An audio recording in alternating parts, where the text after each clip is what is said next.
लोकशाहीचा बुलंद आवाज, रिपब्लिकन वार्ता महाराष्ट्र। यवतमाळच्या झरी जामणी तालुक्यातील पाटणबोरीजवळ असलेल्या गवारा गावातील नागरिक गेल्या अनेक वर्षांपासून चिखलमय रस्त्यामुळे त्रस्त झाले आहेत।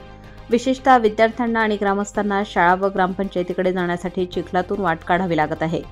स्थानिक ग्रामस्थांनी सातत्याने ग्रामपंचायतीकडे तोंडी तक्रारी व विनवण्या केल्या असल्या तरी गेल्या 7 ते 8 वर्षांपासून या रस्त्याची कोणतीही डागडुजी किंवा सुधारणा करण्यात आलेली नाही। या मार्गावर जनावरांसाठी बांधण्यात आलेले पाण्याच्या टाक्या असल्यामुळे रस्त्यावर नेहमी चिखल व घाण साचलेली असते। हा एकमेव मुख्य मार्ग असल्याने गावकऱ्यांना बसस्थानक, शाळा व ग्रामपंचायतीकडे याच रस्त्याने जावे लागते। स्थानिक प्रशासन, सरपंच, सदस्य आणि ग्रामसेवक यांचे या समस्येकडे साफ दुर्लक्ष झाल्याचे चित्र आहे। त्यामुळे नागरिकांना नाहक त्रास सहन करावा लागत आहे। गावकरी व विद्यार्थ्यांच्या सुरक्षिततेच्या दृष्टीने या रस्त्याची तातडीने सुधारणा करण्याची मागणी ग्रामस्थांनी केली आहे। अन्यथा तीव्र आंदोलनाचा इशाराही स्थानिक नागरिकांनी दिला आहे। काय तुमचं? वासुदेवगडे।